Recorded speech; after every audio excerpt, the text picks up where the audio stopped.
Rockwell Automation is helping dairy producers modernize, scale, and build the future of food manufacturing. As investment surges across New York State's dairy industry, Rockwell Automation is powering the next generation of processing capacity with advanced automation, digital transformation, and data-driven performance. From smarter plants to more efficient operations, Rockwell Automation helps producers expand with confidence and compete on a global stage. Learn more at rock.auto/dairy. That's ROK.AUTO/dairy. Rockwell Automation, creating smarter, more resilient dairy operations for New York and beyond. This is the Dairy Download, brought to you by EverAg Insights and the International Dairy Foods Association, where we offer extra sharp market and policy insights on dairy. I'm your host, Phil Plord, an advisor to EverAg and the executive director of the Wisconsin Dairy Products Association. And I'm your co-host, Kathleen Wolfley, head of Insights at EverAg. This week's episode is all about dairy investment in New York. Our guests are here to give us their perspectives on dairy farming and dairy processing in the Northeast. We'll get to that in a minute. But first, Kathleen, where are we now? Well, Phil, CME spot prices as of Friday, July 10th. CME block cheddar at $1.55, 12 cents higher on the week. Spot butter closed at $1.65, a penny higher. And the spot non-fat dairy milk market finished at $1.56, a nickel higher on the week. Phil, what's your most important thing right now? I'm going to go with heat. Heat. It's hot outside. You know, I think we even talked about the last episode. You know, I'm the first guy to say, well, you know what? It's hot outside, and guess what? It's summer. So, you know, let's not get too carried away here. But we had one pretty brutally hot week in many areas a couple of weeks ago, and there's a brutally hot week this week in the Midwest for sure. And I think that's creeping eastward in the next few days. It's brutally hot in Europe, and even less heat abatement there in terms of their cows and potential damage to milk production. So we have already seen talk of volumes coming down after the last heat event. The second one is usually worse. The European things going on. And so milk production is geared for growth everywhere in the world. It seems like go, go, go, go. But you can have these interruptions due to hot weather. And it feels like we're amidst another one right here. That is true. I know it's going to be close to 100 degrees tomorrow in Western New York, which might get cows a little sweaty. Here in New York, we're not used to those types of temperatures, and I think in France and UK, those numbers look pretty stark as well, based on the last few weeks of heat, and certainly, as you noted, concerns about what does the next 8 weeks of summer bring. Yeah, there's a weekend here where French milk production was down 7% by their weekly measure, and it's like a little cliff dive, you know. Yeah, I mean, it got hot there. I keep reminding myself that in the last 5 to 10 years, we have invested a lot of money in heat abatement technologies in the U.S. Fans, sprinklers, all that kind of stuff. Crossbent barns. I mean, I think it's less of a problem today than it would have been 10 years ago, but hot is hot. Hot is hot. Exactly. My most important thing right now is that low prices tend to cure low prices. So we've been bouncing around in the 145 range for a few weeks in the cheese market. And I think that price point probably worked for some folks. Combine that with, again, maybe a little bit of heat, tightening up some cheese supplies, of fresh cheese availability here and there. And I think you have a recipe for potentially higher prices. I think that the European mozzarella price inching up a little bit as well creates some room to the upside for U.S. values. I say all this, Phil, but I also am still of the belief that we need to maintain a discount to the European values, so it may limit some of the potential for notable upside in the cheese market. But for right now, I think low prices have helped to cure low prices in the cheese market. Yeah, it feels like we got below $1.50. It's like, oh, I'll buy more, right? I mean, which is sensible, especially at this time of the year. What's your stat of the week? 56%. And that's the percentage of GLP-1 users saying that they have reduced their purchases of salty snacks since going on the medication. This is according to a survey by PwC published in May. And 6% of those folks said they're no longer buying salty snacks. They've not only reduced their consumption, their purchases, 6% not even buying them. And so I think this is like one of these little, you know, when we talk about GLP-1 a lot, and we talk about big picture things like, is it good for pizza? Is it good for burgers? But there's also an ingredient dimension to this. Last week, PepsiCo announced that its North American snack food sales were flat, despite cutting prices aggressively and trying to pump up some promotional activity. And we'd be surprised if we knew how much cheese went into Doritos and Cheetos and other popular snack foods. So when we think about cheese demand being kind of squishy, feeling squishy, there's a restaurant thing, tied directly to GLP-1, I think, and the economy.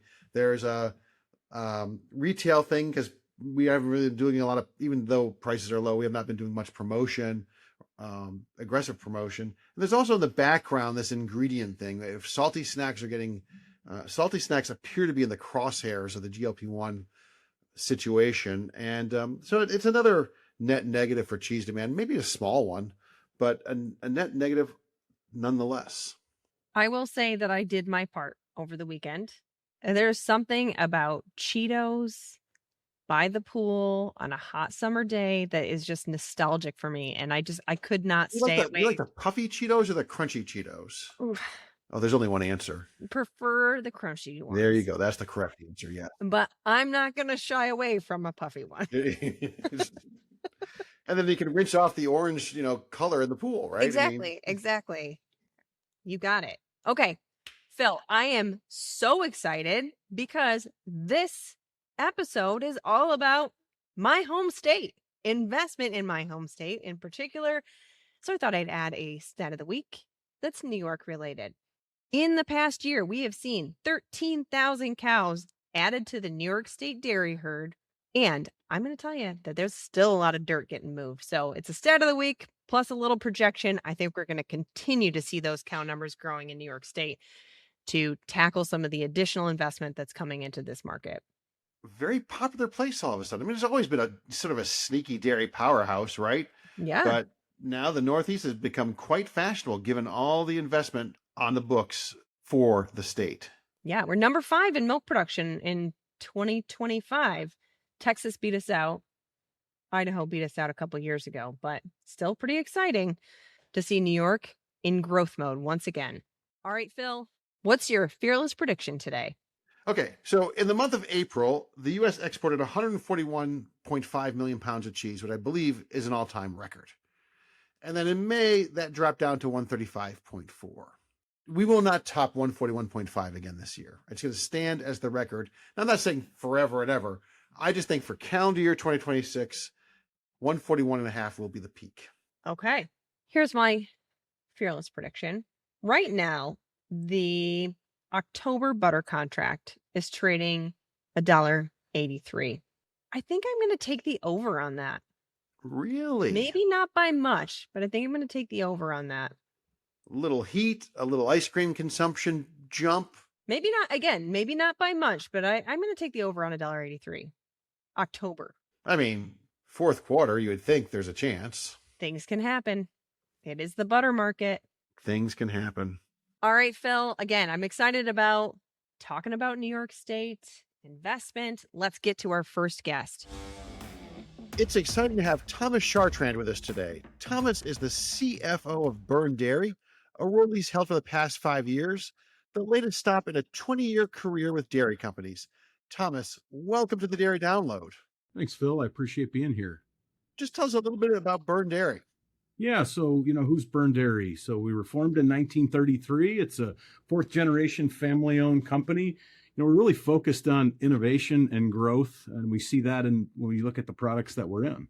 We've got 3 facilities, really all in central New York, and then 2 warehouses.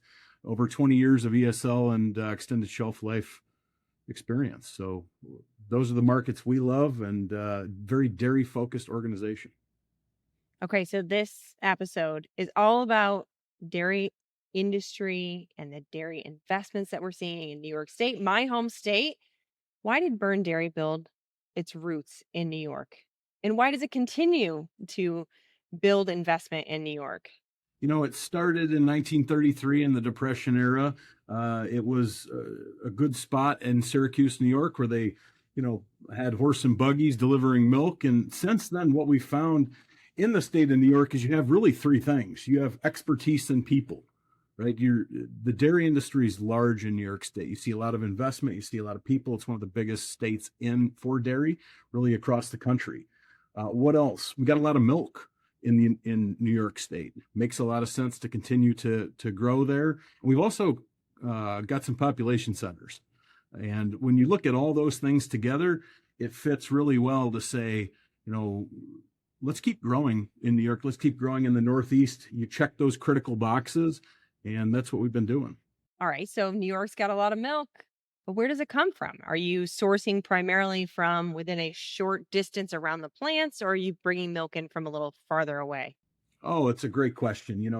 Ultimately, we've been bringing in milk from family farms really since 1933 from around a 50-mile radius. We're very focused on maintaining that small radius. It's all about minimizing hauling, maximizing quality, as well as maintaining the relationships. We have direct to farm relationships, but we also have relationships with co-ops that we use to leverage incremental needs. And it's really all about keeping that cold, keeping it moving. That's how you keep quality milk. And are you primarily sourcing conventional, or is there a little organic in there too? Oh, we do both, conventional and organic. A lot of it depends on the products that we make, but we do source both. At your facilities, what products are you making? What are you specializing in? What's the most popular? What are you making at Byrne Dairy? We have a small ice cream facility that's very niche. It's very focused on small batch type products, but most of our volume is really on the extended shelf life and aseptic milk. What we're very focused on is the organic, the conventional, half and half cream. What's really cool is we have aseptic milk that goes up to 13 months on the shelf stable. We focus, and that's what it is. It's just great tasting milk from Central New York farms. We also do a lot with extended shelf life, do a lot of lactose free, and we're in the high protein market also. How far and wide is the distribution of Byrne Dairy products? Oh, Byrne Dairy products can appear all over the country. We have some interesting photos. It's kind of nice when you look at some of our shelf-stable aseptic products. You look at some of these half and half items. You have people down in the Caribbean taking some cool photos of our products down there. So it can go even internationally, and we're very proud of the reach that we have there. Okay, so Americans are eating more dairy than drinking it. High protein is all the rage. How has Byrne Dairy invested to meet those changing needs of consumers? And I'll add a little highlight in here that I may have checked the plant code on high protein milk in the grocery store locally and noticed, that's coming from Byrne Dairy. So talk to us about some of those changes. Byrne Dairy is very focused in growing in that high protein market.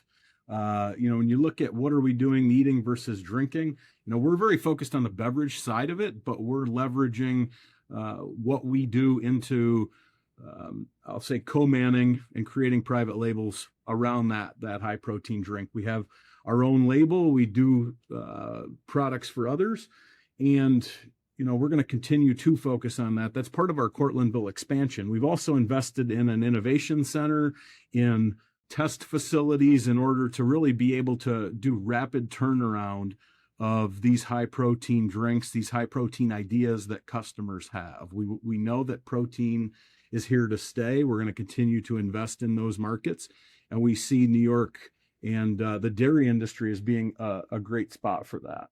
I drove by the Cortlandville expansion.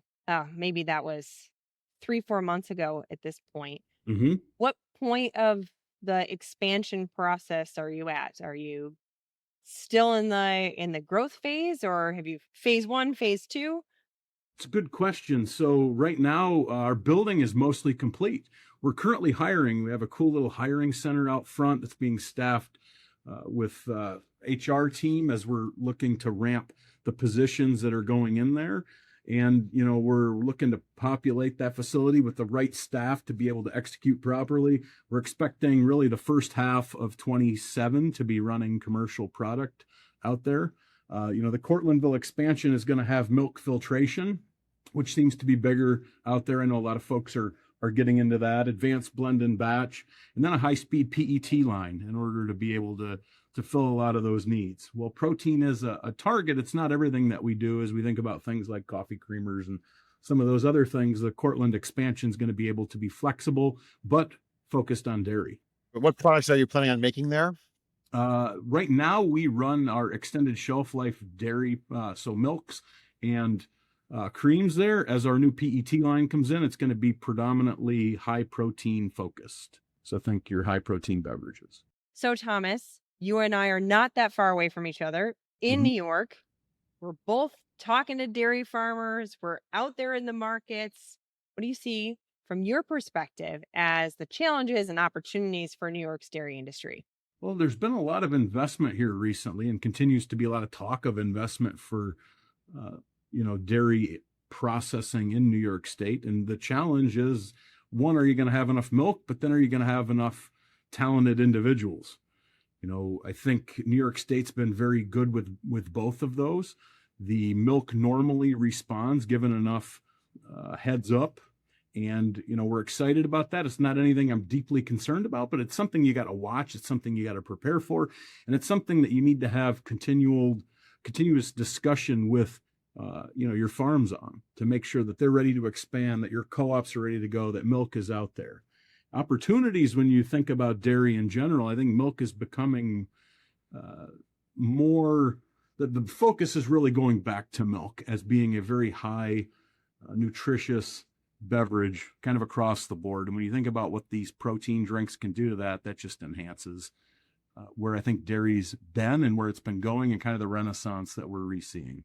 Okay, what is on the horizon for Byrne Dairy? What's the future hold? Great question. What does the future hold? Right now, it's all about getting Cortlandville up and going. That is our top priority. That's what we're most excited about. That's the largest expansion in Byrne Dairy history. While we've been focused on innovation and growth, this is a big one for us. That being said, we've got space in that expansion for additional lines, and we're looking at what we're going to do next. We're going to stick with dairy. We're focused on dairy. And as we drive success and do what we want to do there, we're going to continue to build that out and grow our dairy portfolio in the Northeast. Well, Thomas, really appreciate you joining us on the Dairy Download and sharing a bit more insight on New York's dairy industry with our listeners. Thank you so much. Now let's get the Producer Association perspective. We're excited to have Allyson Jones-Brimmer on the podcast. Allyson serves as the executive director of the Northeast Dairy Producers Association, after initially joining the organization as the vice president of regulatory and legislative affairs in 2023. NEDPA, a farmer-led organization, is committed to an economically viable, consumer-conscious dairy industry. Allyson, welcome to the Dairy Download. Thanks, Kathleen. Excited to be here. Well, Allyson, you and I go way back. Way back. We've known each other at least for 20 plus years at this point in time, and it's really exciting to see you at the helm of the Northeast Dairy Producers Association. So tell us a little bit about the organization. Yeah, so our tagline is the voice, the resource, and the network. So the organization is over 30 years old and was formed as a way to make sure dairy farmers' voice was involved in decisions that were impacting them at the state, federal, or regional level, have a place to share resources and information that farmers needed to comply with regulations and laws, but go above and beyond that for best practices as well. And then a network to bring people together, have idea sharing, have the ability to learn from other producers and be able to move your business forward because of those relationships. So we try to evolve to meet the needs of the farmers as they change, but always try to fall back on being that voice, resource, and network for primarily New York State dairy farmers, but dairy farmers throughout the Northeast as well. So this episode is focused on investment in New York's dairy industry. How is NEDPA supporting dairy producers as we have all this new processing capacity coming online, and the industry, at least from my purview, seems like it's really excited for growth? Yeah, I think the optimism and excitement out there is really incredible. It's a fun time to be a part of New York State dairy, and there's a lot of potential, a lot of excitement ahead. So we're really focused on advocacy efforts to make sure the state, the state and private sectors are investing in dairy processing. We also need dairy farmers to be successful, to be able to modernize or expand in order to meet that dairy processing capacity need. So our role has really been focused on what does the farmer need? to have all of this investment be successful, and how can we make sure that those resource needs are being met and being spotlighted at the state level so that farmers can do what they love to do and make their businesses successful for the current generation and future generations in this really exciting time that we have. So Allyson, you and I know Northeast Dairy. I'm in Western New York. I think you're in Central New York, if I'm not mistaken. For the listeners that maybe don't know as much about the New York dairy industry, can you give us a little background on what are the investments and how are producers responding, and what is the state doing to help support dairy producers? Yeah, absolutely.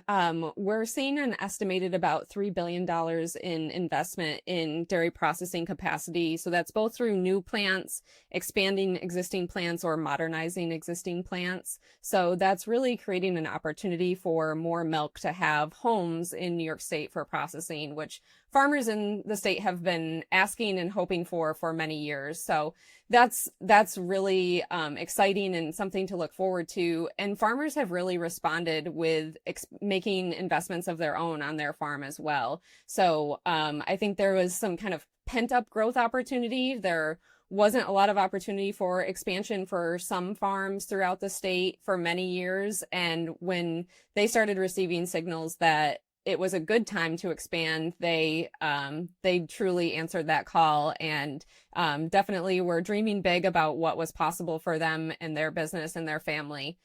So we're seeing a lot of investment, a lot of modernization. I know workforce is a big concern, so seeing a lot of investment in technology as well to get robotics in place where it makes sense and where they can, and utilize new ideas to really make projects successful and really make their business thrive for the next generation and further down the line. So how is the state supporting dairy investment? And I'll double down on that question. How is NEDPA helping to advocate for producers at the state level? Yeah, that's a really, really important question, because I think processors wouldn't want to expand here if they didn't think the farmers had the tools and resources that they need and the desire to grow. So we're really fortunate in the state to have a setup that allows farmers to expand and not really require a specific approval to do that. So farms can expand as long as they have the infrastructure necessary to manage their nutrients. They obviously will want to make sure that they can have feed resources available and land to apply nutrients to, but there's no real roadblock at the state level for that. In addition, the state also has an investment tax credit available to farmers, and NEDPA successfully advocated for extending that in this year's state budget. So it was set to expire next year at the end of 2027, and we now have it through the end of 2032. So farms have time to plan expansions if they don't already have one in progress. So they're looking ahead to the future and able to make that decision, knowing that 20% refundable state tax credit will be available for them. We also have several things that we advocated for in the state budget around environmental grant opportunities, and New York State has a dairy farm modernization grant program as well, which all of those things were either level funded or increased funding from last year's state budget. So some pretty big wins. What's next? What's the next step of priority for NEDPA? That's a great question. We will spend this summer really working with our board, seeking input from our farmer members to try to identify what those immediate priorities are for the next legislative session.